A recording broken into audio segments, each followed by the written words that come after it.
रोकड़ नोट सावरिया का है सपोर्ट मेरे बिजनेस में तेरा हाथ मेरा तो कुछ। तर विद्यार्थी मित्रांनो नमस्कार। आपल्या महात्मा ज्योतिबा फुले विद्यालय कळमनुरी जिल्हा हिंगोलीमध्ये आपलं सर्वांचं सहर्ष स्वागत आहे। तर आजचा आपला नवोदयचा क्लास दिनांक 15/5/2026 मध्ये आपण बघितलं। आज सर्व विद्यार्थ्यांना सकाळचा पेपर एकदम फ्री मध्ये दिला।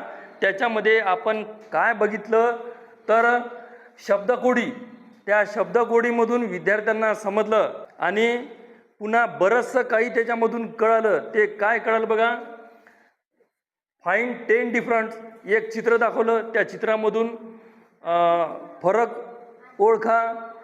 त्याच्यानंतर बोधकथा, चिंगमच्या गोष्टी, चित्र दिलेलं होतं ते चित्र रंगवायचं, त्रिकोण काढलेले होते असे ते त्रिकोण ओळखायचे होते। त्याच्यानंतर माचिस, पझल, संस्कार, याच्यामध्ये गीता उपदेश हे दिलं। त्याच्यानंतर गुड मॅनर्स, लहान लहान मुलांना गुड मॅनर्स बॅड मॅनर्स हे माहिती पाहिजे आणि हे याच्यातून आपण शिकवलं। तर सगळ्या विद्यार्थ्यांना आपण आज सकाळ पेपर एकदम फ्रीमध्ये दिलेला आहे, त्यांनी ते वाचून काढायचं आहे। आलं लक्षामध्ये? ओके।